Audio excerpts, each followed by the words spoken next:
હવે ચાલુ થયું. કનુભાઈ આ લાગી ગયા? અરે ભાઈ મારે કોમ્પ્યુટરમાં તકલીફ હતી. હવે આઈ થિંક કે ઓપન થઈ રહ્યું છે. Is everybody on now? Yes.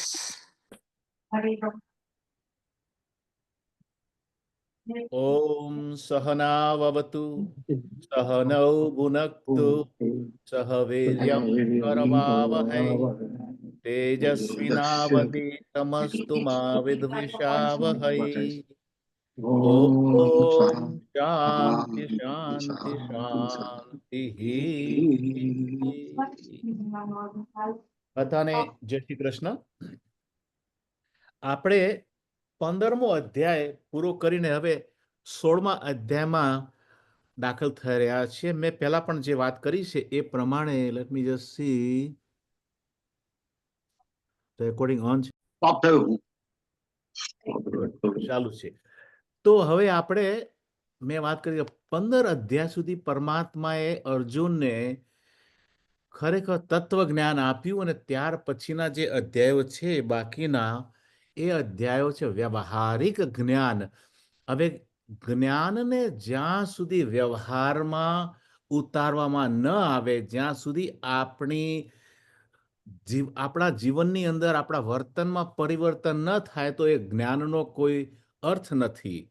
એટલે પરમાત્માને થયું કે અર્જુનને તો જ્ઞાન થઈ ગયું છે ને અર્જુને તો હવે કદાચ લડાઈ કરશે, પણ આ બીજા બધા અર્જુનો જે છે એમને હવે વ્યવહારમાં શું કરવું એ બાબતમાં હું થોડું જ્ઞાન આપું. તો પરમાત્માએ હવે વ્યવહારિક દ્રષ્ટિથી પણ વ્યવહારિક જ્ઞાનની અંદર હવે શું થશે આપણને કે જ્યારે જ્યારે આ 16, 17 ને 18 અધ્યાય આપણે એમાં જે શું આવ્યું છે જાણવા જઈએ તો પાછું આપણે તત્વજ્ઞાનમાં થોડું થોડું જવું પડશે, કારણ કે એનો રેફરન્સ તો આમાં આવ્યા કરશે, જે તમે જેમ જેમ સમય જશે તેમ જોશો. ઈશ્વરભાઈ એક વખત તમે જોઈ લો ને કે આપણું રેકોર્ડિંગ ચાલુ થયું છે કે નહીં, કારણ કે ચાલુ હતું તો કદાચ બંધ ના થઈ ગયું હોય. થયું ને ચાલુ થયું. ચાલુ છે? Okay okay. Recording is on. Okay. Okay. તો 16મો અધ્યાય છે. આપણે પહેલા તો એ જાણી લઈએ કે એનું નામ શું આપ્યું છે ભગવાને. દૈવાસુર સંપદ વિભાગ યોગ. દૈવી અને આસુરી સંપત્તિ યોગ વિભાગ પરમાત્માએ આપ્યું છે. તો આમાં સમસ્ત માનવ સમુદાયની વૃત્તિ યાને કે વલણ જે છે તેને પરમાત્મા કહે છે કે 2 ભાગમાં વહેંચી શકાય.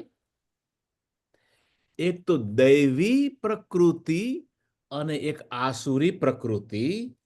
સારા માણસો અને ખરાબ માણસો, શુભ ચિંતક અને અશુભ ચિંતક, કલ્યાણકારી દ્રષ્ટિવાળા અને અકલ્યાણકારી દ્રષ્ટિવાળા, ઉન્નતિવાળા અને અધોગતિવાળા, ઉચિત કરવાવાળા અને અનુચિત કરવાવાળા, સજ્જનો અને દુર્જનો, સદગુણી અને દુર્ગુણી, જ્ઞાનના પ્રકાશમાં જીવવાવાળા અને અજ્ઞાનના અંધકારમાં જીવવાવાળા.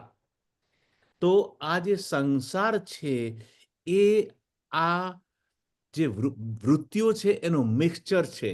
દરેકની અંદર આ બંને હોય છે, એનું પ્રમાણ જુદું જુદું હોય છે, એ પરમાત્મા કહેવા માંગે છે. હવે આ જે દૈવી ને સંપત્તિ જે વાત કરે છે પરમાત્માએ 7મા અધ્યાયમાં કહેવાની શરૂઆત કરી અને પછી થોડું ડાયવર્ઝન આવી ગયું. 7મા અધ્યાયમાં જ્ઞાન વિજ્ઞાન યોગ 15મા શ્લોકમાં ભગવાન શું કરે, 3 વાત કરી છે. દુષ્કૃતિનો મૂઢાહા, બુરા કર્મ કરવાવાળા મૂઢ મનુષ્યો પણ જીવન સંસારમાં હોય છે. આસુર ભાવ મિશ્રિતા, એ લોકો આસુરી ભાવને પ્રકૃતિ ધારણ કરવા વાળા હોય છે.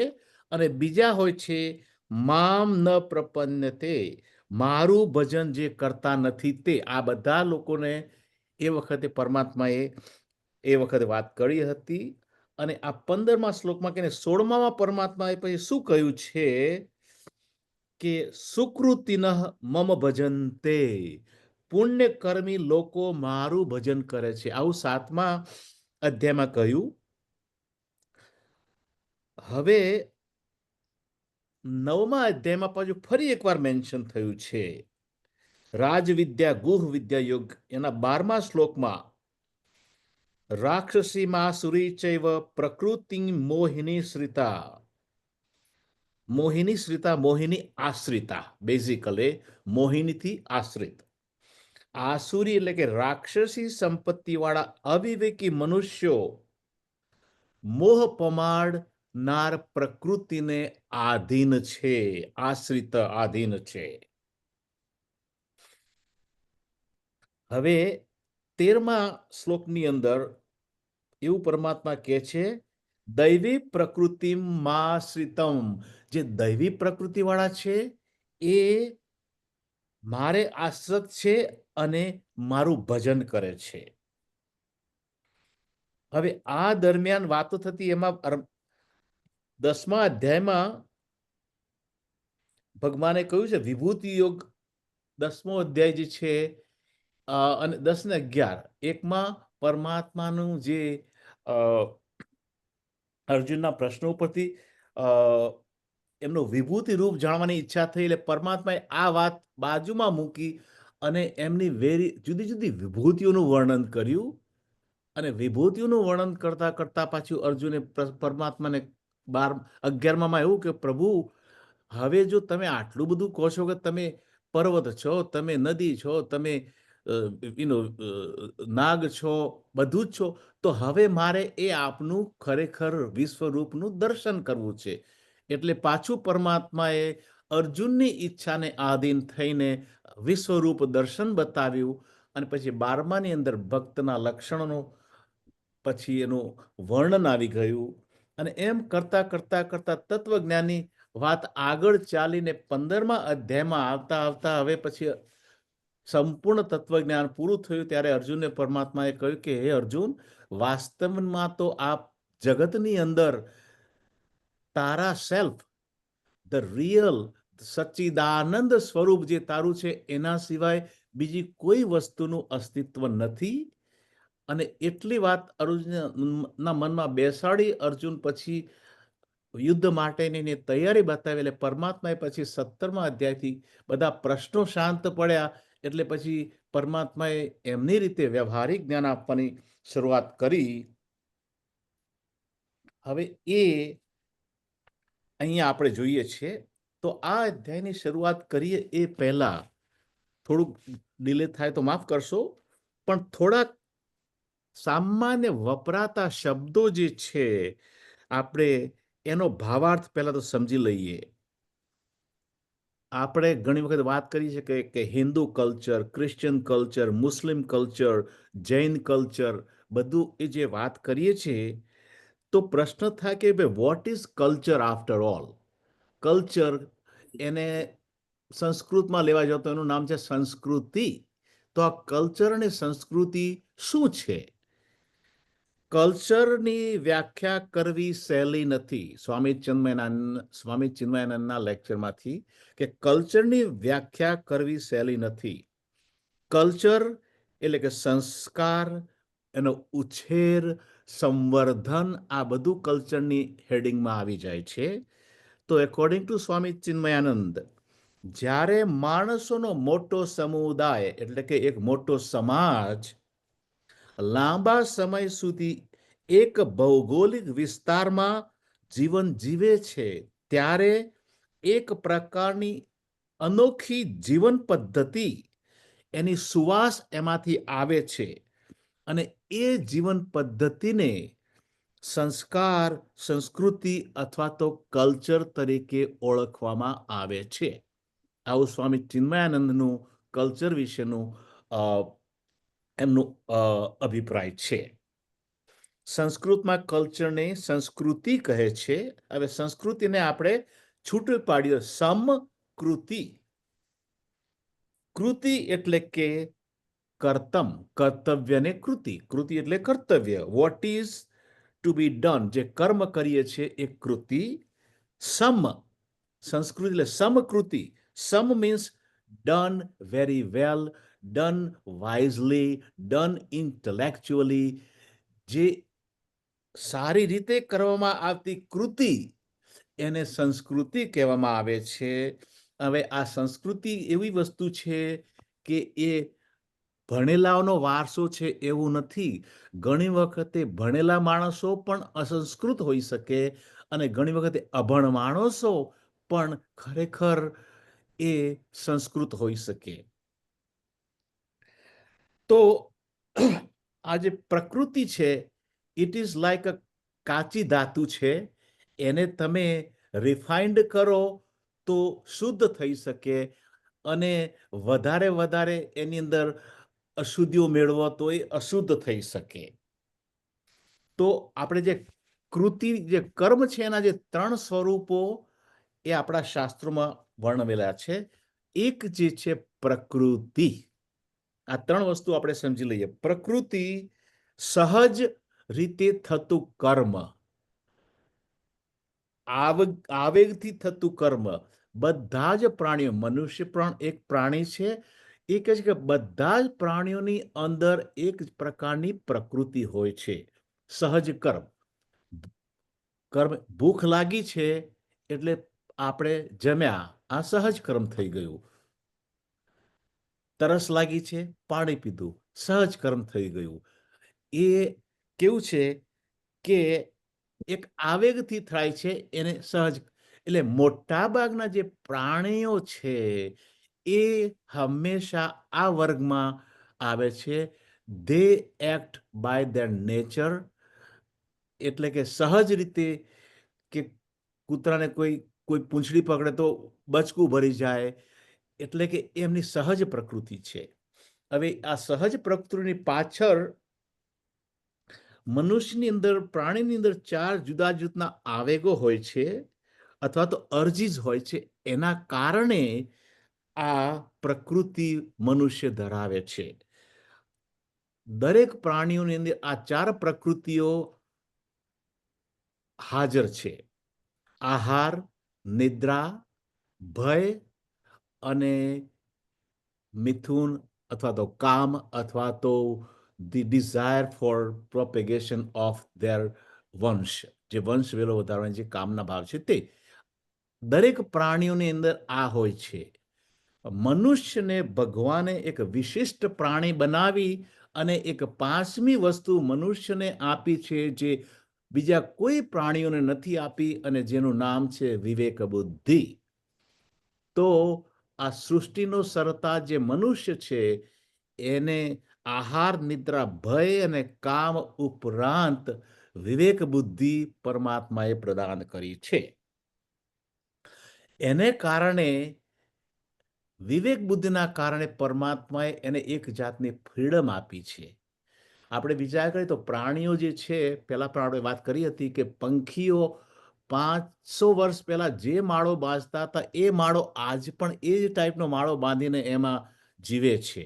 પ્રાણીઓ પણ એ રીતની, એમણે કોઈ બીજી પ્રગતિ કરી નથી. જ્યારે મનુષ્ય પહેલા જે ગુફામાં રહેતો હતો, એ પછી માટીના મકાનોમાં આવ્યો, એ પછી જુદી જુદી ધાતુના મકાનોમાં આવ્યા અને મકાનોની અંદર જુદી જુદી સુવિધાઓ બનાવી. એને સારી રીતે જીવન જીવવા માટેની જે જરૂરિયાતો હતી એની બધી શોધખોળો કરી અને એક જીવનમાં એક ઉન્નતિ કરી. આ એ પ્રગતિ છે એની વિવેક બુદ્ધિને કારણે છે, એની ફ્રીડમને કારણે છે. પરંતુ જો એમ કહેવાય છે કે એ જે ફ્રીડમ છે એ આપનો રાઈટ છે, પણ સાથે સાથે આપણે રિસ્પોન્સિબિલિટી પણ છે. એને જો એ પણ જો વિવેક બુદ્ધિ છે, એ વિવેક બુદ્ધિને સમષ્ટિના કલ્યાણ માટે વાપરવામાં આવે તો એ જે પ્રકૃતિ છે એને સંસ્કૃતિ કહેવામાં આવે છે. સો પ્રકૃતિ, અર્જીસ બધા પ્રાણીઓમાં હોય છે તે, પણ મનુષ્ય માટે એ પ્રકૃતિ સંસ્કૃતિ પણ બની શકે અને વિકૃતિ પણ બની શકે. સંસ્કૃતિ તો કેવી રીતના બને? તો સમષ્ટિના કલ્યાણ માટે થતી બધી જ કૃતિ જે વિવેક દ્વારા, વિચારશીલ થઈને પરહિતાર્થે કરવામાં આવે છે એને સંસ્કૃતિ, સંસ્કાર, જે મેલ રહિત છે, જે પોલિશ્ડ કલ્ચર કહેવામાં આવે છે તે. હવે એ જ મનુષ્ય એની વિવેક બુદ્ધિ ગુમાવી બેસે અને મૂઢ થઈને પછી વિકૃતિ પણ કરે, સ્વાર્થજન્ય પ્રકૃતિ કરે, વિકારવાળો થઈને પછી કરે, તો એ પ્રાણીઓ કરતાં પણ ઘણી વખતે એ નીચેની કક્ષામાં ઉતરી જાય છે અને એને વિકૃતિ કહેવામાં આવે છે. તો હવે આપણે થોડુંક એ વિશે જાણીશું કે આ વિવેક બુદ્ધિ, મેં કહ્યું એમ, આ વિવેક બુદ્ધિને સાચી દિશામાં વાપરતા એ આપણા માટે આશીર્વાદ રૂપ બને છે અને ખોટી દિશામાં વાપરતા એ જ વિવેક બુદ્ધિ અવિવેકી બનીને આપણે માટે શાપજનક બને છે. So we can really do the blessings to ourselves or we can be doing the curse to ourselves depending on how we do it. આપણી પ્રકૃતિને વિકૃતિના માર્ગે એટલે કે આસુરી માર્ગે જતા રોકી અને સંસ્કૃતિના માર્ગે એટલે કે દેવી માર્ગે દોરવાની આપણી યાત્રાની અંદર જે આપણને મદદ કરતા છે એ આપણી સાધના છે, એ આપણું આધ્યાત્મિક ચિંતન છે. એ જે પરમાત્માએ આ 15 અધ્યાયની અંદર આપણને જે જ્ઞાન આપ્યું એ જ્ઞાન દ્વારા આપણે આપણી જે પ્રકૃતિ છે એને પોલિશ્ડ કરી અને ઉચ્ચ દિશામાં લઈ જઈને આપણે સંસ્કૃતિ તરફ વાળી શકીએ, તો એ આપણે કરી શકીએ.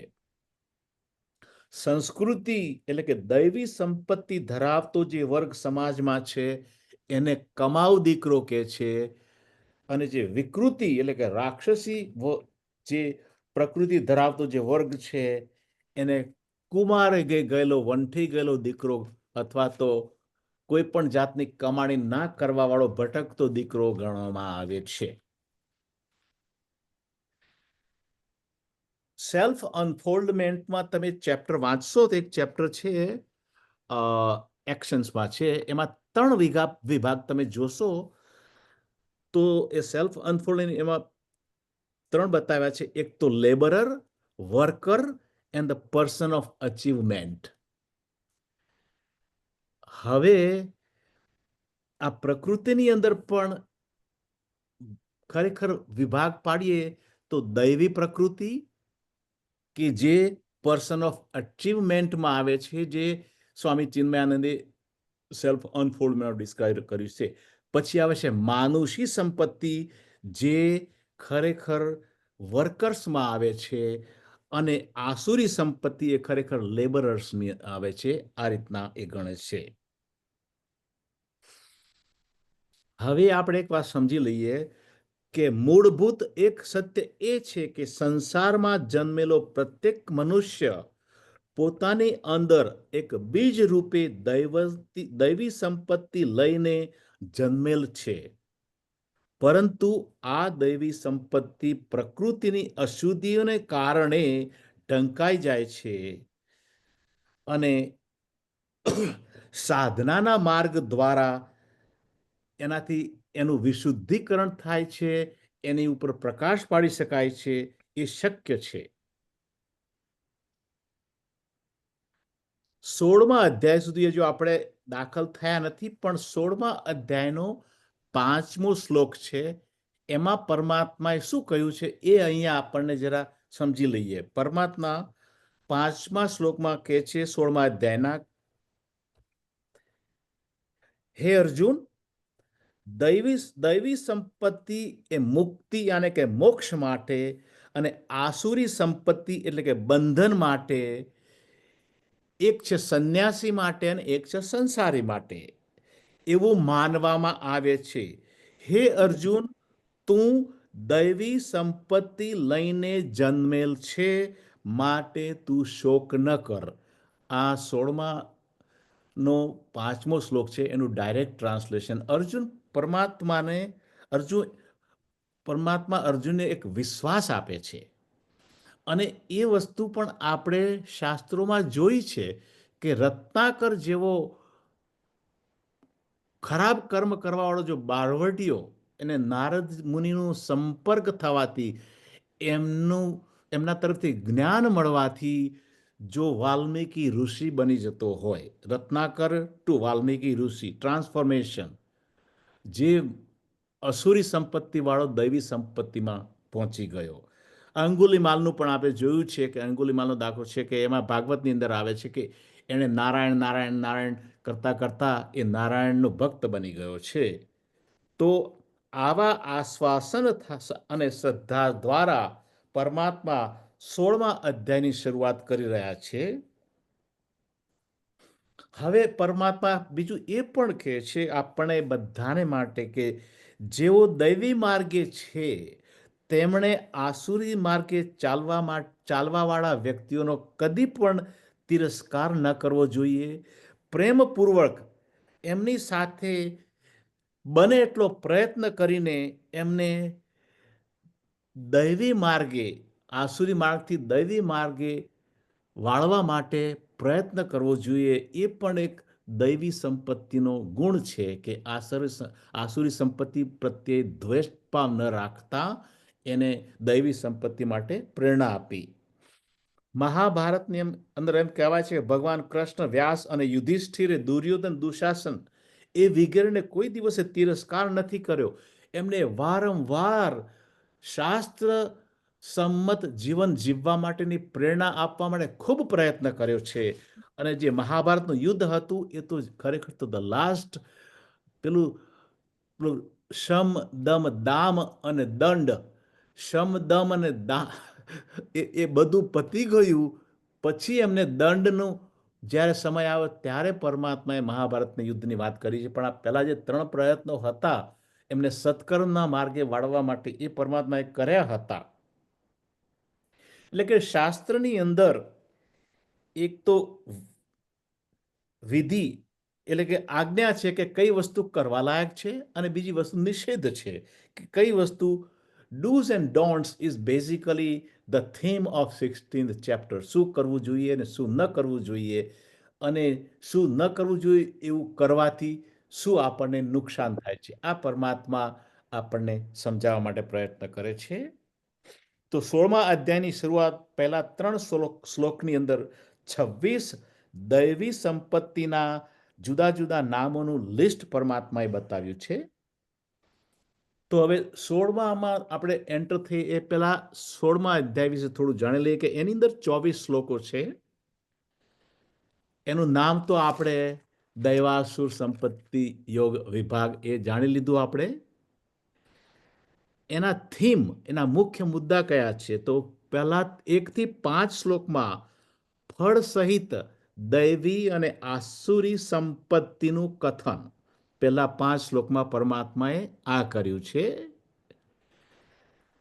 6થી માંડીને 6 to 10th આસુરી સંપત્તિનું લક્ષણ અને અધોગતિ એનું કથન પરમાત્માએ કહ્યું છે.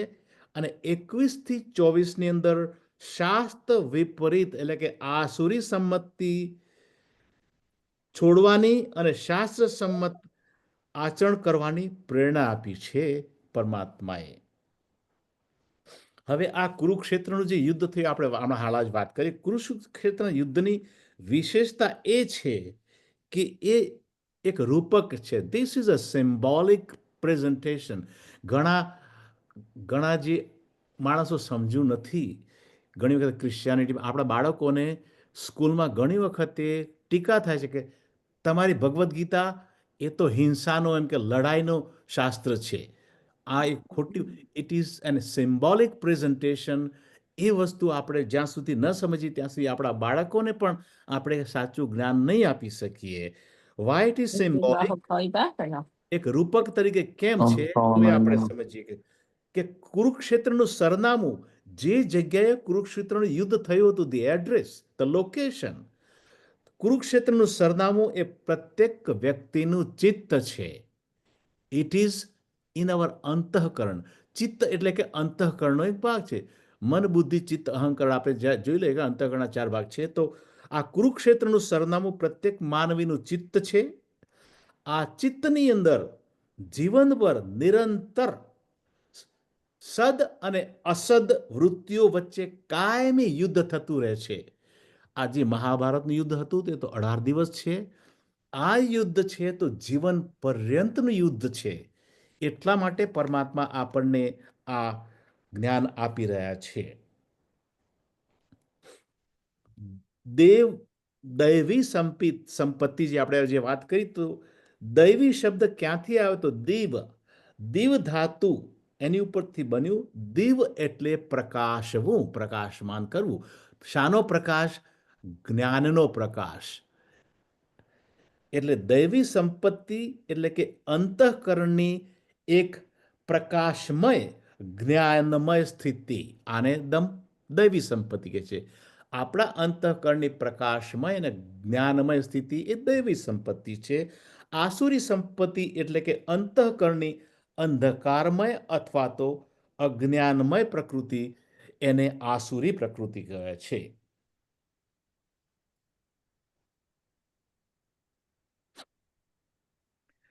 આ આસુરી પ્રકૃતિ એ અજ્ઞાનતા કારણે કેમ આવે છે?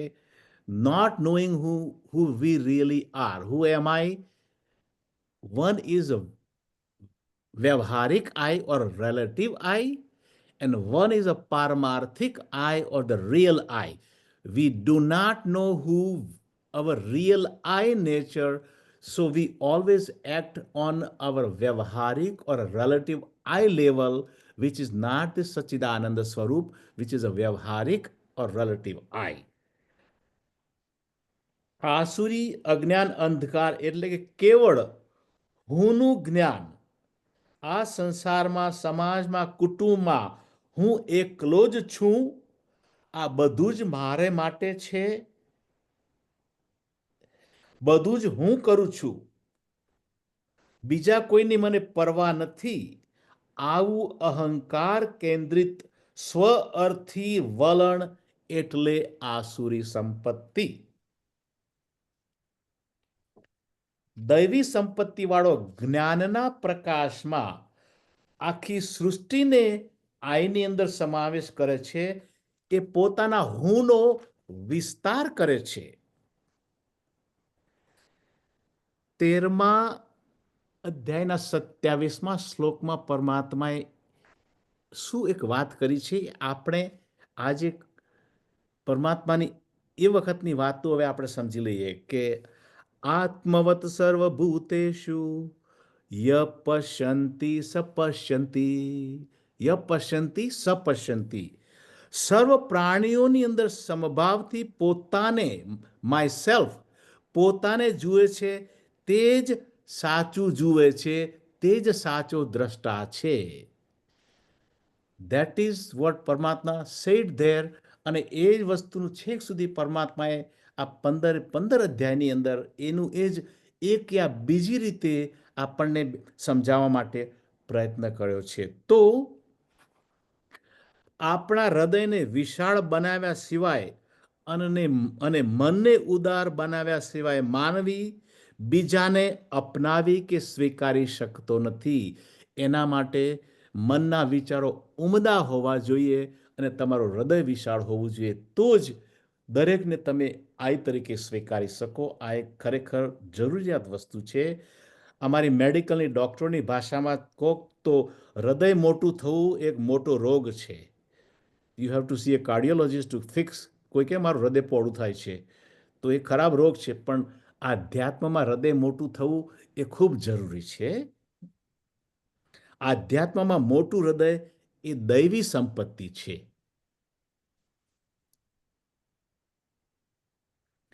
હવે સાદી સમજણ પ્રમાણે હું એટલે કેવળ હું, મી.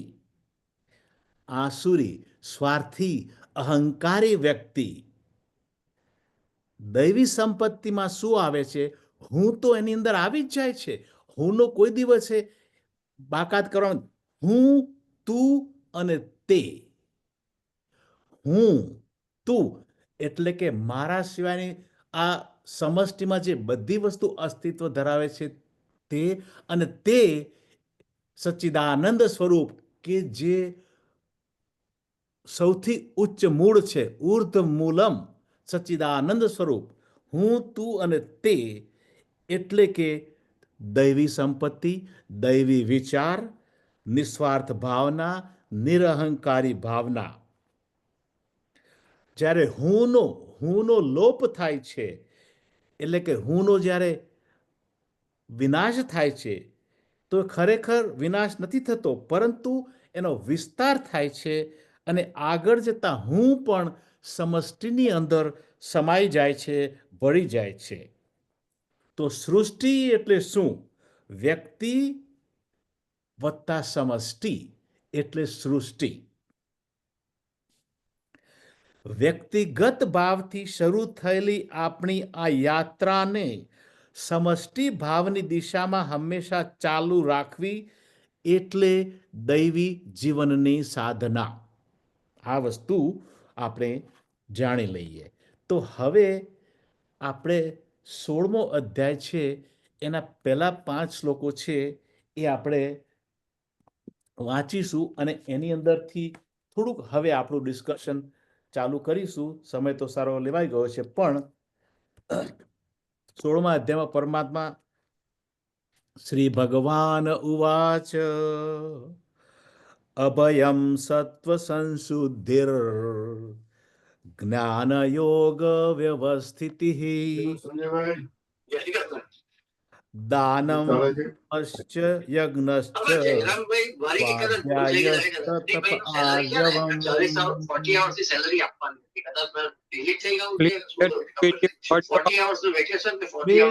Please do not disturb. Do not have personal discussion in the middle. Please, humble request.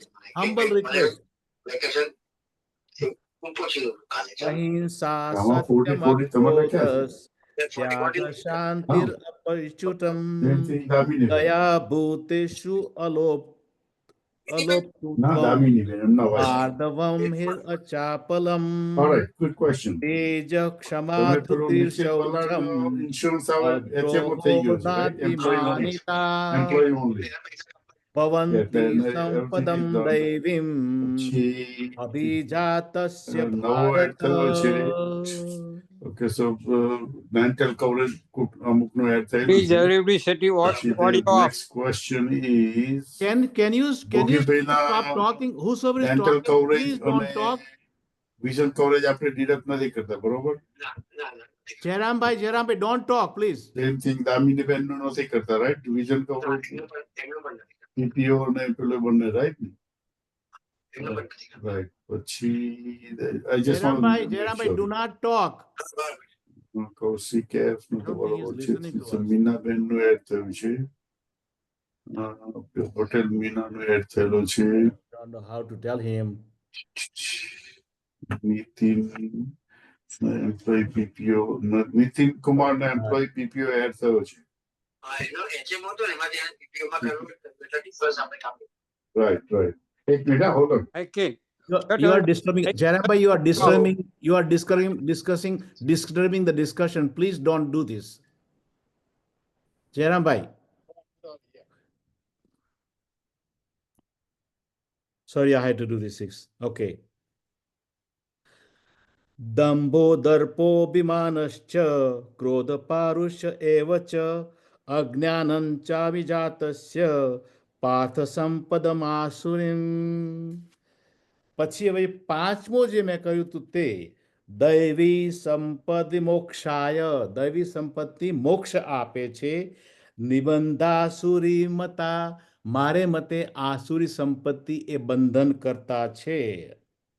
માશુચ સંપદ દૈવમ અભિજાતોસી, તું દૈવી સંપત્તિ લઈને જન્મ્યો છે, માટે તું ચિંતા ન કર.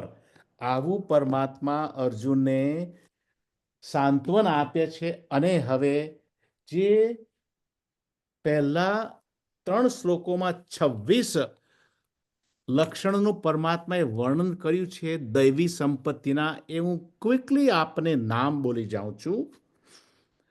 અભય, સત્વ સંશુદ્ધિ, જ્ઞાન યોગ વ્યવસ્થા, દમઃ એટલે કે નિગ્રહ, દાન, સ્વાધ્યાય, યજ્ઞ, સરળતા, તપ, આટલા સુધી એ પહેલા શ્લોકમાં આ 9 વસ્તુ આવી ગઈ છે.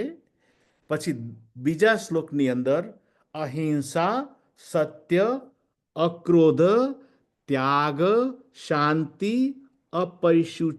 અપૈશુન, મૃદુતા, સ્થિરતા, લાજ, દયાભાવ, અલાલસા. તો હવે બાકીના જે 11 સદગુણો છે એ બીજા શ્લોકમાં આવ્યા છે અને ત્રીજા શ્લોકમાં ચાલુ થાય છે ક્ષમા, અમાન, અદ્રોહ, તેજ, ધૈર્ય એન્ડ પવિત્રતા. તો આ 26 દૈવી સંપત્તિના ગુણો પરમાત્માએ પહેલા 3 શ્લોકની અંદર વર્ણવ્યા છે અને એ હવે આપણે સ્ટાર્ટ કરીશું. પરમાત્માએ 12મા અધ્યાયમાં ભક્તના જે લક્ષણો હતા તમે જુઓ.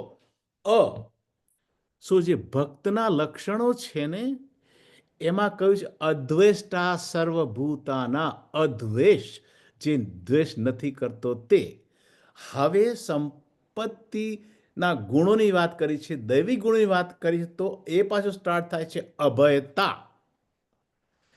અને પાછળ જતા પછી જે વાત કરે છે જે આસુરી સંપત્તિમાં એને ક્રોધની જગ્યાએ એમ કે અક્રોધ, ક્રોધ રિપ્લેસ કરીને અક્રોધ, એટલે એ વસ્તુ આપણે ખાસ ધ્યાનમાં રાખીએ. તો અભયતા, અભયતા શું વસ્તુ છે? પરમાત્મા અભયતા, તો અભયને પ્રથમ મૂકી દૈવી સંપત્તિના સેનાપતિ તરીકે આ દૈવી સંપત્તિની અભયની નિમણૂક પરમાત્માએ કરી છે. એને દૈવી સંપત્તિનો સેનાપતિ ગણ્યો છે એવું કહેવામાં આવે છે. પરંતુ એક વસ્તુ જુઓ, આ બધામાં કોઈ જગ્યાએ શ્રદ્ધા શબ્દ આવ્યો નથી. શ્રદ્ધાનો સમાવેશ અહીંયા કરવામાં નથી આવ્યો. પરંતુ પરમાત્માએ વારંવાર ભગવદ્ ગીતામાં કહ્યું છે શ્રદ્ધાવાન લભતે. જેને શ્રદ્ધા હશે એને જ આનો લાભ થશે. એટલે શ્રદ્ધા તો દરેક આજે દૈવી સંપત્તિની આગળ શ્રદ્ધા શબ્દ તો તમારે લગાડી દેવો, કે શ્રદ્ધા વિના તો કશું શક્ય જ નથી. એટલા માટે બધા જ દૈવી સદગુણોમાં શ્રદ્ધાને આધારે જ છે એવું આપણે માનવું પડશે. અને શ્રદ્ધા તો બધા જ દૈવી સંપત્તિના ગુણોમાં સદંતર જોડાયેલી રહી છે. આ વસ્તુ આપણે સમજી લઈએ. રૂપક તરીકે આપણે જોઈએ તો આ 26 જે સદગુણોના સમૂહ છે એને 26 માળનું ઊંચું મકાન જો આપણે ગણીએ તો as a symbolic, Abhay is the foundation of this building. The whole building is solidly staying on the basis of Abhay. હવે એ અભય જે છે એના ફાઉન્ડેશનની અંદર બીજું કઈ તત્વ છે તો સિમેન્ટ. તો જે શ્રદ્ધાનો સિમેન્ટ એ દરેક મજલાની અંદર એમાં જરૂર પડે, કારણ કે શ્રદ્ધા is a cementing, is a joining તત્વ છે. તો પાયામાં આપણે અભય કહો કે શ્રદ્ધા કહો, બંને એક જ છે. ઈશ્વરમાં શ્રદ્ધા ધરાવતો પૂર્ણ શાંતિથી ભયભીત થયા વિના મૃત્યુને સ્વાગત કરી શકે છે. જ્યારે જે વ્યક્તિ ઈશ્વરમાં શ્રદ્ધા નથી ધરાવતો એ હર પળે મૃત્યુના ભયમાં જીવે છે એવું આવું પરમાત્માનું કહેવું છે. વ્યવહારિક દ્રષ્ટિએ જોતા માનવીને સતાવનાર સૌથી કોઈ મોટી વસ્તુ હોય તો તે ભય છે. પ્રાણ રક્ષા અને જીવન નિર્વાહનું જે સંપત્તિ છે એની રક્ષા. 9મા અધ્યાયના 22મા શ્લોકમાં પરમાત્મા કહે છે કે અનન્ય ચિત્તથી જેઓ મારી ઉપાસના કરે છે તે નિત્યયુક્ત ભક્તોને હું યોગ અને ક્ષેમ ચલાવું છું. યોગ એટલે કે બધું આપું છું અને ક્ષેમ એટલે કે જે આપ્યું છે એને હું પાછું સંભાળી પણ રાખું છું. એમ કે યોગક્ષેમની બહુ સુંદર વાત કરી છે. તો આ માનવીને ભય કોનો છે? જ્યારે એકલો માણસ હોય, બીજું કોઈ ન હોય તો ભય ના હોય. ભય છે પોતાના સિવાય બીજાનો ભય છે માનવીને. અર્જુનને ભગવાને કહ્યું 15માં કે અર્જુન, તારા સિવાય તો આ જગતમાં બીજું કોઈ છે જ નહીં. એમણે ફર્મલી કન્વિક્સ મમઈ વાંશો જીવ લોકે જીવભૂત સનાતન, આ સંસારની અંદર સમસ્ત જીવોની અંદર અંશ રૂપે હું એકલો જ છું, સચ્ચિદાનંદ સ્વરૂપ જ છે. જો તમને આટલું કન્વિક્શન આવી જાય, then there is no one else, then there is no fear because there is no one else around. એટલે કે જ્યારે કોઈ બીજું ન હોય એવી એક દ્રઢ ભાવના થઈ જાય તો એ અભયનો પાયો છે.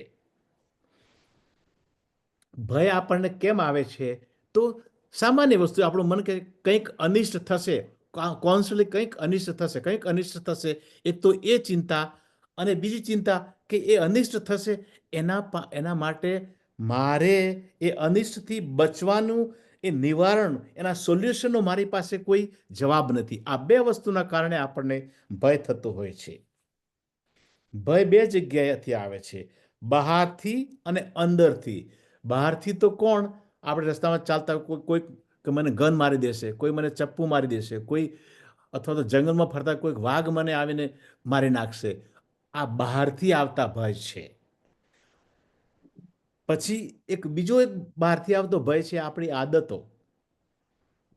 ડ્રગ એડિક્શન છે કે આલ્કોહોલ એડિક્શન છે, આ છે, એનો ભય રહેતો હોય કે હું જો મારી આ છૂટી જશે તો મારું જે મિત્ર મંડળ જે છે એ હું ગુમાવીશ, એ કંઈક ગુમાવવાનો એ પણ એને ભય રહેતો હોય છે. આ જે છે એ બહારના ભયો છે. પછી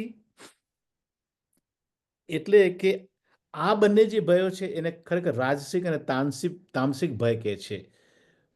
પણ આ જે અભય છે એ સાત્વિક વૃત્તિ કેવી રીતના છે? તો અભયની અંદર હું પરમાત્માનો અંશ છું, હું અવિનાશી છું, અને આ જ્ઞાન દ્વારા અભય અને દૈવી આપણને અભયતા પ્રાપ્ત થાય છે. જે દૈવી સંપત્તિની આપણે કરીએ છીએ તે આપણે 3 જાતના અભય. કારણ કે જે માણસ લૂંટારો હોય ને એને પણ ભય નથી હોતો, પણ ખરેખર અભય છે. આપણે જો અભય જો દૈવી ગુણ ગણતા હોય તો ક્રિમિનલ લોકો તો ભયરહિત થઈને ગુનાઓ કરે છે. અથવા તો બાળકોને મા બાપ કંઈ કે તમારે આમ કરવાનું, તો કોઈ પણ જાતના ભય વગર કહે ના, હું એમ નથી કરવાનો. એમને પણ બિલકુલ ભય નથી, એ પણ ભયરહિત છે. પણ આ જે છે એ ભય કેવા છે? તામસિક અને રાજસિક ભય છે. એ એમના સ્વાર્થ માટે એ ભય, એટલે એને એમાં ગણવામાં આવે છે કે તામસિક ભય છે એ કોણ છે? ક્રિમિનલ અને ચોરી કરવાવાળા છે, એ તામસિક ભય છે. રાજસિક છે અભય, જે સ્વાર્થજનિત કર્મો કરે છે તે. એમાં પછી કે હિટલર છે, ઈદી અમીન છે, આ બિન લાડન છે, જેણે 9/11 પેલું બિલ્ડિંગ, એ લોકોના અભયતા હતી. પણ એ રાજસિક, પોતાના સ્વાર્થ માટે એ કંઈક કરતા હતા ને એ હતી. જ્યારે સત્વગુણ પ્રધાન એ દૈવી સંપત્તિની અભયતામાં ખરેખર ગણાય છે. એટલે જ્યારે અભયની વાત આવે તો પેલા લૂંટેરાઓની વાત નથી. આ જે દૈવી સંપત્તિ જે છે એ સાત્વિક વ્યક્તિ, સાત્વિક ગુણ પ્રધાન જે છે તે પાંડવો, સ્વામી વિવેકાનંદ, જગદગુરુ શંકરાચાર્ય, પ્રહલાદ, ધ્રુવ, આ બધાને જે અભયતા હતી, નરસિંહ મહેતા, એ જે અભયતા હતી, પરમાત્માનો અંશ છું, હું પરમાત્માનો જ છું, જે મીરાબાઈ, પરમાત્મા જે કરશે એ બધું જ બરાબર કરશે, એ જે અભયતા હતી એ સાત્વિક અભયતા હતી. હવે આ તમે જેમ જેમ જોશો તો ક્ષેત્રજ્ઞ અને ગુણત્રય વિભાગ, એની ચર્ચા આમાં વારંવાર આવશે. કારણ કે પરમાત્માએ આ તો સંસારની અંદર વિવિધતા બતાવી છે. એટલે કોઈક પોતાની જાતને અભય માને એનો અર્થ એ નથી કે એ દૈવી સંપત્તિ છે, એ તો આસુરી સંપત્તિ પણ હોઈ શકે. પણ અહીંયા જે અભયની વાત કરી છે એ અભય દૈવી સંપત્તિ તરીકે એ આની વાત કરી છે. રાજા ભર્તુહરી, હવે ટાઈમ પતવા છે પણ એક બહુ સુંદર વસ્તુ છે. ભર્તુહરી જે વૈરાગ્યનો કિંગ ગણાય છે, તો ભર્તુહરીએ અભય વિશે શું લખ્યું છે આપણે, કારણ કે પછી સત્વ સંસ્કૃતિ આપણે પછી લઈશું. ભર્તુહરી કે છે, ભોગે રોગ ભયમ કુલે શ્રુતિ ભયમ, ભોગો ભોગવામાં રોગ થવાનો દુઃખ ભય છે, કુલે શ્રુતિ ભય ઊંચા કુળમાં જન્મીને પતન થવાનો ભય છે, વિત્તે નૃપુલાદ ભયમ મૌને ચૈન્યમ ભયમ, ધન જે ધનાઢ્ય હશે એને ટેક્સ વાળાનો ડર લાગે છે, રાજાનો જે ટેક્સ ઉઘરાવતો હોય ને એનો ડર લાગે છે. જે માણસ મૌન હોય ને એને એમ થાય કે બધા લોકો મને મૂર્ખ માનશે, એટલે એને પોતાની મૂર્ખામી છે એવો ભય લાગે છે. બલે રિપુ ભયમ રૂપે જરાયા ભયમ, જે માણસ બળવાન છે એને એના શત્રુનો ભય છે, જે બહુ રૂપવાન છે એને વૃદ્ધાવસ્થાનો ભય છે. શાસ્ત્રે વાદમ ભયમ, જે લોકો શાસ્ત્ર જ્ઞાની છે એને એમ થશે કે મારા કરતા કોઈ વિશિષ્ટ જાણવા વાળો હશે તો એનો ભય છે. આપણે પહેલા જોયું છે કે જ્યારે અષ્ટાવક્ર જનકની ત્યાં એમાં બેઠેલા જ્યારે ચર્ચા થતી હોય છે ત્યારે જે બધા જ્ઞાનીઓ હોય છે એ દરેકને ભય હોય છે કે સાલું મારા કરતાં કોઈ વધારે જ્ઞાની તો આ સભામાં નહીં નીકળે. એ પણ એમને એટલે ટૂંકમાં એમ કહે છે કે શાસ્ત્ર સંપન્ન જ્ઞાનીઓને પણ વિવાદનો ભય હોય છે. ગુણે ખલમ ભયમ, જે સદગુણી હોય છે એને દુર્ગુણનો ભય છે. કાયે કૃતાંતાન ભયમ, જે માણસ શરીર દ્વારા જીવન જીવે છે એને મૃત્યુનો ભય રહ્યા કરે છે. સર્વ વસ્તુ ભયાવહમ, એટલે દરેક વસ્તુ ભયવાળી જ છે. વિભુ નૃણા વૈરાગ્યે અભયમ, તો એ ભર્તુહરી કહે છે કે જે વૈરાગ્ય, the detachment from all this thing, વૈરાગ્ય, પણ કયો વૈરાગ્ય? તો વિવેક જનિત વૈરાગ્ય છે એ ખરેખર તમને ભય રહિત કરી શકે છે. વિવેક જનિત, that means you know who you truly are. That is called Vivek Janit Vairagya. And then everything else is perishable. Satchidanand is imperishable. આ જે વિવેક જ્ઞાન દ્વારા જે આપણને ડિટેચમેન્ટ થાય છે કે જે વસ્તુ વિનાશમય છે, જે વસ્તુ ખોટી છે એ બધી છૂટી જાય છે, એ વૈરાગ્ય ખરેખર અભય પેદા કરે છે. ભગવાને 9મા શ્લોકના 31માં શ્રદ્ધા માટે કહ્યું છે, નમે ભક્તા પ્રણશ્યતિ, મારા ભક્તોનો કદી વિનાશ થતો નથી, મારા શ્રદ્ધાવાન ભક્તોનો કદી વિનાશ થતો નથી. પછી ધર્મો રક્ષતિ રક્ષિત, જે ધર્મની રક્ષા કરે છે એનું જ ખરેખર પરમાત્મા રક્ષણ કરે છે. રાઈટ, જેને રાઈટ અન્ડરસ્ટેન્ડિંગ છે એને ખરેખર. હવે સ્વામી અપરાજિતાનંદે એક સુંદર દાખલો આપ્યો છે, તમને કહું છે. ગેલેલિયો, એક સમય માટે ગેલેલિયોએ જ્યારે એવું જાહેર કર્યું કે આ સૂર્ય પૃથ્વીની આગળ નથી ફરતો, પૃથ્વી સૂર્યની આગળ ફરે છે, તે સમયે ક્રિશ્ચિયાનિટીની અંદર બાઇબલિક નોલેજ વાળા જે ધરાવતા હતા એ બધાએ કહ્યું કે નો, ખોટું છે. According to Bible the sun is revolving around the earth. હવે ગેલિલિયોએ આવું જ્યારે જાહેર કર્યું તો એની સામે ઘણી જ બધી એને બહુ જ મુશ્કેલી પડેલી આ સમજાવતા. Because he was saying what the Bible, against what the Bible was saying. But એ એકદમ અભય હતો, કારણ કે એનું જે જ્ઞાન હતું એ સાયન્ટિફિક પ્રૂફ કરેલું જ્ઞાન હતું, એનું જ્ઞાન કોઈ આ રીતના મળેલું જ્ઞાન નહોતું. એટલે કહેવાનો ભાવ શું છે કે when you have a right understanding, right knowledge, ત્યારે જ ખરેખર આપણામાં અભયતા આવે છે. હવે અત્યાર સુધી આપણે જે ચર્ચા કરી એ ખરેખર very first part we took the અભય. હવે બીજી પછી આવશે સત્વ સંશુદ્ધિ, અને પછી આવે છે ત્રીજો સદગુણ જે છે જ્ઞાન યોગ વ્યવસ્થિતિ. એ જે ત્રણ જે છે એ ત્રણ જે એને એ ત્રિસૂત્રી ગણાય છે કે આ જે ત્રણ છે એ ત્રણ મળીને ખરેખર તો દૈવી સંપત્તિના પાયારૂપ છે. અભય તો છે જ, પણ આ ત્રણ પણ દૈવી. એટલા માટે ભગવાને આ ત્રણને પહેલા શ્લોકને પહેલી લાઈનમાં આ ત્રણને ભગવાને લઈ લીધા છે. એટલે આપણે એ નેક્સ્ટ ટાઈમ એ અને પછી બાકીના જે હવે 25 બાકી રહ્યા છે એ કવર કરવા જેટલા થશે એટલા કવર કરવા ટ્રાય કરીશું બનતા સુધી. પણ આ પહેલામાં થોડુંક ફાઉન્ડેશનલ નોલેજ જરૂરી હતું એટલે આપણે એની ચર્ચા કરી. હવે બીજા કોઈને બે શબ્દો હસમુભાઈ છે, બીજા કોઈને બે શબ્દો આમાં ઉમેરવા હોય, કારણ કે I want others to also participate what they have to say. So please say, Kanchanbhai is also listening. So Amara Chinmaya Mission, he is a teacher in Chinmaya Mission, and I see him also listening to our conversation. So maybe he might say a few words because he is a very wise man. Kanchanbhai, Hasmukhbhai, જેને કોઈ બે શબ્દો કહેવા હોય તે welcome.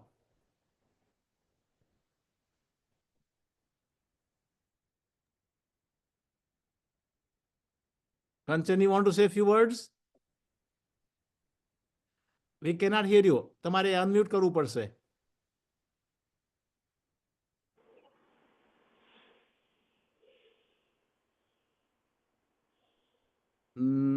ના, હજુ કંચનભાઈ આવે ને. We are not able to hear you. Not yet.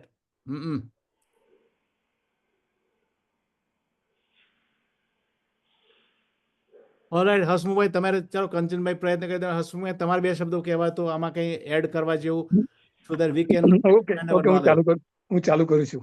હા બોલો. હું બ્રહ્મ છું, એ આપણો ટાર્ગેટ છે, બરાબર? યસ, અહમ બ્રહ્માસ્મિ. હા, બ્રહ્માસ્મિ એટલે કે પીએચડી ડિગ્રી આપણે લેવાની છે. પણ તે પહેલા આપણે 12 જવું પડશે, સ્કૂલમાં જવું પડશે, કોલેજમાં જવું પડશે. એમ કરતા કરતા પીએચડી ડિગ્રી મળશે આપણને. તો દરેક સાધક શરૂઆત કરવી પડશે કે હું ભક્ત બનું પહેલા, એટલે કે હું દાસ બનું. તો રામાયણમાં છે એક સરસ પ્રસંગ છે કે જ્યારે હનુમાન સીતાની શોધ કરીને લંકામાં પરાક્રમ બતાવીને આખી લંકા સળગાવીને પાછા આવ્યા, ત્યારે ભગવાને રામે એમના ખૂબ વખાણ કર્યા અને કહ્યું કે આ તો તારા આટલા બધા તારા ઉપકારો છે, એને બધું ચૂકવી શકું એમ નથી ખરેખર. ત્યારે હનુમાનજીએ કહ્યું કે હું તો તમારો દાસ છું, આ જે કંઈ મેં કર્યું છે એ તમારી પ્રેરણાથી, તમારી શક્તિથી મેં કર્યું છે, મેં કશું નથી, હું તો ખાલી નિમિત્ત માત્ર છું. અને એમ કરીને ભગવાને પગે પડી જાય છે, હું દાસ તો એમ કરીને પગે પડી જાય છે. ત્યારે ભગવાન એને ઉઠાડે છે અને છાતી એ કરે છે, બજે છે. એટલે કે પહેલા દાસોહમ અને પછી સોહમ થાય છે. સોહમ એટલે હનુમાનજી પછી સોહમ થાય છે. તો આપણે સોહમ થવું હોય તો તે પેલા દાસોહમ બનવું પડશે. તો એના માટે શરૂઆત કરવી પડશે આપણે ભગવાનના નામથી. તો આપણે આજે નામનું આપણે મહત્વ સમજીએ કે ઈશ્વરનું નામ છે એ મુક્તિનો મંત્ર છે. રામ નામ અમૃત સમાન. જેવી રીતે તરસેલા માણસને પાણી મળતા શાંતિ મળે, એવી રીતે દુઃખી મનુષ્યને ઈશ્વરનું નામ મળે તો આત્માને શાંતિ મળે છે. હવે આ કળિયુગમાં છે ને તે લોકો પાસે છે ને તે તપ, યજ્ઞ, યાત્રા એ બધી અલગ અલગ સાધનાઓ છે બધી, એમણે સમય નથી. તો કળિયુગમાં શું છે, ઈશ્વરનું નામની જ સાચી સાધના છે. તમે નામ લો એટલે તમારું ભગવાન સાથે સંબંધ બંધાઈ જાય. હવે ભગવાને શું કર્યું છે, અહીં એમનું પોતાનું રૂપ છુપાયું છે માયાથી, પણ નામ એમને પ્રગટ રાખ્યું છે. નામ મારું પ્રગટ છે. એટલે જેમ દીવો પ્રગટતા અંધકાર દૂર થાય એમ આપણે ભગવાનનું નામ લઈએ રામ, કૃષ્ણ, ગણપતિ, સૂર્યનારાયણ, માં અંબા માતા, તો આપણો અંધકાર, પાપના અંધકાર દૂર થાય છે. હવે એક દાખલો છે, આપણે જે તમામને કહ્યો હતો અજામિલ બ્રાહ્મણનો, કે એક પાપી બ્રાહ્મણ હતો, એ મૃત્યુશૈયા પર છે ને એને પુત્રનું નામ જ ખાલી બોલ્યો, નારાયણ નારાયણ નારાયણ બોલ્યો. તો તે વખતે વિષ્ણુદૂત પણ આવ્યા અને યમદૂત પણ આવ્યા. અને યમદૂતે કહ્યું કે ભાઈ મારે હું લેવા આવ્યો છું. તો વિષ્ણુદૂત કહે છે કે ના ભાઈ ના, આ નારાયણ બોલે છે એટલે એ તમારાથી નહીં લઈ શકાય. તો એ નામથી ખાલી એને મુક્તિ મળી ગઈ. બોલો, તો નામનું આટલું મહત્વ છે. એટલે તુલસીદાસ કહે છે કે રામ નામ આધાર જગત કો, આખું જગત રામ નામ પર ટકેલું છે. રામ નામથી તો પથ્થર પણ તરતા થયા હતા, આપણને ખબર છે. જેવી રીતે બાળક રડે અને માતાનું નામ બોલે તો માતા કઈ દોડી આવે છે. તો એવી રીતે ભક્ત જયારે ભગવાનનું નામ બોલે, ઈશ્વરનું નામ બોલે, તરત ભગવાન દોડી આવશે. હવે ભગવાનને મેળવવા માટે કળિયુગમાં તો બધું બહુ મુશ્કેલ છે. આપણે મનને શુદ્ધ કરવું પડે, શરણાગતિ કરવી પડે. જયારે ભગવાન નામ તો એકદમ પ્રાપ્ત જ છે. આપણે નામ લઈએ એટલે ભગવાન ઉભા થઈ જાય અને આવી જાય આપણી પાસે. તો ભગવાનના નામનો શું પ્રભાવ છે? તો મનને શાંતિ આપે છે, દુઃખ સંકટ દૂર કરે છે, પાપ દૂર કરે છે. હૃદયમાં છે ને આપણે કરુણતા, દયા, પ્રેમ ઉભા કરે છે. વાસનાઓ નાશ કરે છે, અહંકાર જતો રહે છે, નમ્રતા આવી જાય. એક વાર આપણે સ્મરણમાં મન સ્થિર થાય તો દુનિયાના પછી કોઈ આપણે સંકટ મોટા લાગતા નથી. સાચી સંપત્તિ નામમાં છે. હવે ધારો કે કોઈને આપણે નામથી બોલાવીએ તો તરત એ બેઠો હોય તો તરત ઊભું થઈ જાય છે. એટલે કે એ નામમાં એ માણસ બેસથી બેઠેલો છે. તેવી રીતે નામમાં ભગવાન બેઠેલા છે એવું આપણે વિશ્વાસ રાખવો પડશે. હવે નામ તો આપણે કેવી રીતે લઈ શકાય? તો જપ મારા, હરે નામ હરે કૃષ્ણ, કે ઓમ નમઃ શિવાય, કે અલગ રીતે જપ મારા કરાય. પછી કીર્તન ને ભજનથી બી કરાય. અને મનમાં છે ને સતત ઈશ્વરનું નામ બી રાખી શકાય. એટલું સરસ છે કે મનમાં છે ને મનમાં બોલવાનું, કે સવારે ઉઠતા, કામ કરતા, જમતા, સૂતા દરેક સમય નામ લઈ શકાય. હવે અત્યારે આધુનિક જીવનમાં છે ને તે તણાવ, ચિંતા, એકલતા બધું બહુ વધી ગયું છે. એના માટે લોકો ડોક્ટરો દવા આપે છે એના માટે. પણ એ ખરેખર જો સારી દવા હોય તો ઈશ્વરનું નામ જ છે. આજના યુવાનો છે બધા, લોકો પાસે છે ને મોબાઈલ, ટીવી, સોશિયલ મીડિયા પાસે કેટલા બધા કલાકો છે, પણ ઈશ્વર નામ માટે 5 મિનિટ લોકો પાસે નથી. તો જો એ લોકો થોડોક સમય નામ રાખે તો એમનું જીવન સંતુલન થઈ જાય, આનંદ થઈ જાય. તો હવે આપણે છે ને થોડા કબીરના દોહા જોઈએ. આપણે એ કબીરે કયા કયા નામ માટે શું શું કહ્યું હતું. તો પહેલો દોહો, સબ મંત્ર કા બીજ હૈ રામ નામ તત્સાર, જે કો જન હીરે કરે સો જન ઉતરે પાર. રામ નામ જે તત્વનો સાર છે તે સર્વ મંત્રોનું બીજ છે. જેના હૃદયમાં તે તત્વ ઉતરી જાય, પસી જાય, તે જન આ ભવ સાગરને જીવતા જીવન પાર કરી જાય છે. બીજો દોહો, સુખ में सुमरन ना करे दुख में करे सब कोई, सुख में जो सुमरन करे દુઃખ કાહે કો હોય. સુખી હોય ત્યારે કોઈ પણ માણસ પરમાત્મા યાદ નથી કરતો, જયારે દુઃખ આવી જાય ત્યારે તેને યાદ કરી મદદ માંગે છે.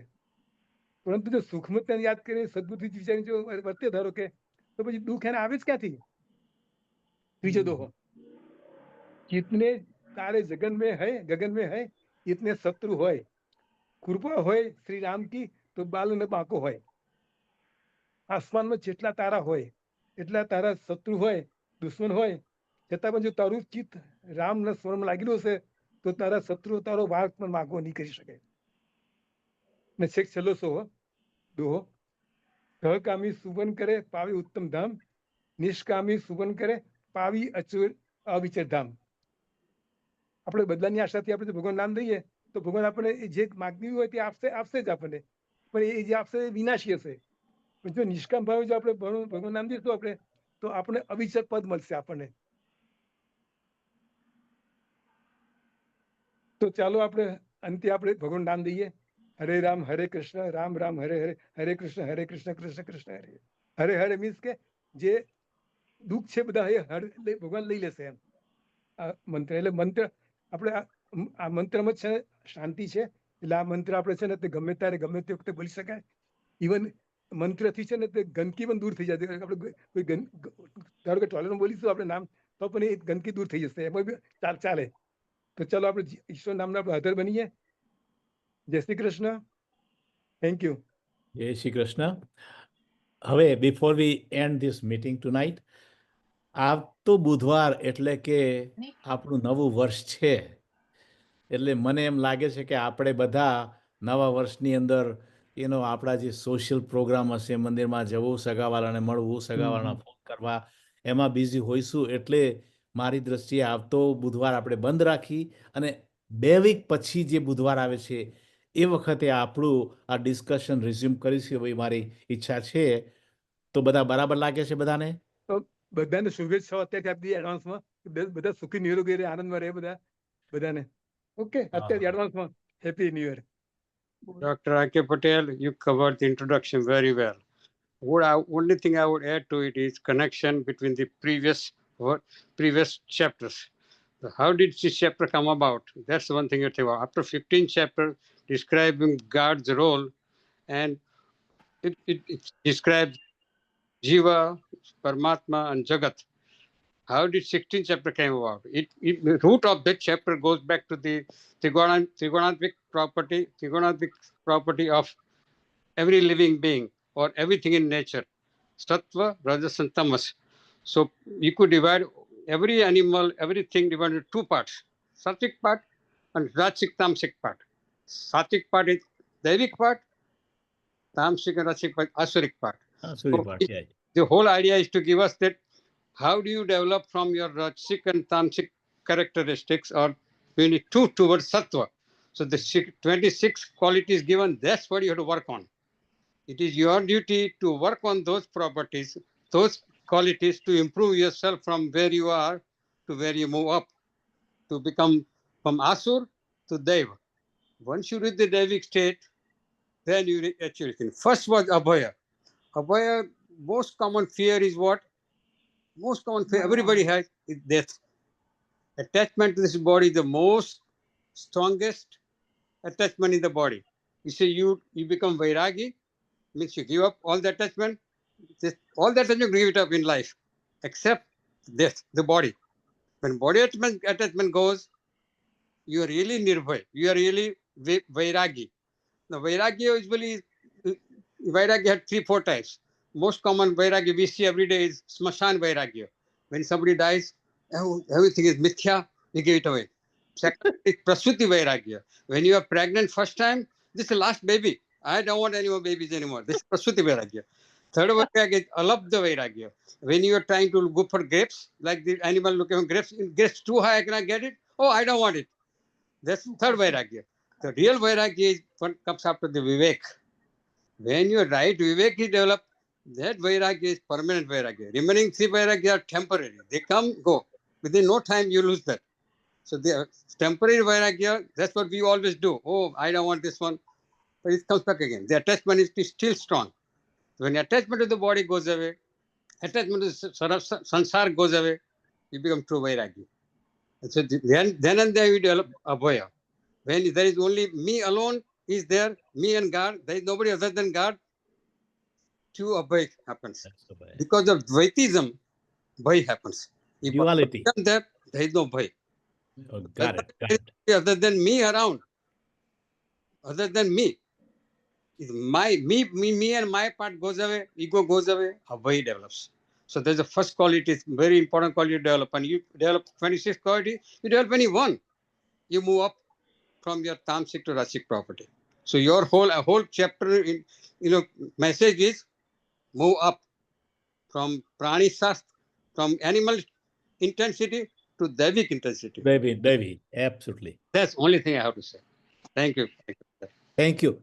બહુ સુંદર છે. આપણે આ વૈરાગ્યની વાત કરીએ છીએ, 3 વસ્તુ કહીને, દ્રાક્ષ ખાટી છે, મળતી નથી, તો એટલે કે એ તો કે વૈરાગ્ય આવી ગયો, સ્મશાન વૈરાગ્ય અને પ્રસૂતિ વૈરાગ્ય. આ વૈરાગ્યની અંદર આનું પણ વર્ણન બહુ સારી રીતે અપરાજિતને કરેલું છે. સાચો વૈરાગ્ય વિવેક જનિત વૈરાગ્ય, really knowing who you are, અને તે પછી જે આવે છે એ સાચું વૈરાગ્ય છે. બહુ સુંદર વાત કરી કંચનભાઈ. આઈ એમ glad you were able to turn on your microphone and give us few words of wisdom. Please come in next time whenever you have time. And I think we would love to hear your comments on this thing. Jai Shri Krishna. I think we will end tonight with the prayer. Om Purnamadah Purnamidam Purnat Purnamudachyate Purnasya Purnamadaya Purnamevavashishyate. Jai Shri Krishna. See you in 2 weeks. જય Shri Krishna. Happy Diwali and Happy New Year to every one of you. Happy Diwali to Sarve everyone. Happy Diwali, Sarve Happy New Year. Santu Niramaya. Sarve Bhadrani Pashantu Magad Kis. Yeah. So everybody be happy, healthy, and everything good in the life. Chalo. Yeah. Okay. Good night. Jai Thank you. Shri Krishna. Good night. Jai Shri Good Krishna. night, everybody. જય શ્રી કૃષ્ણ.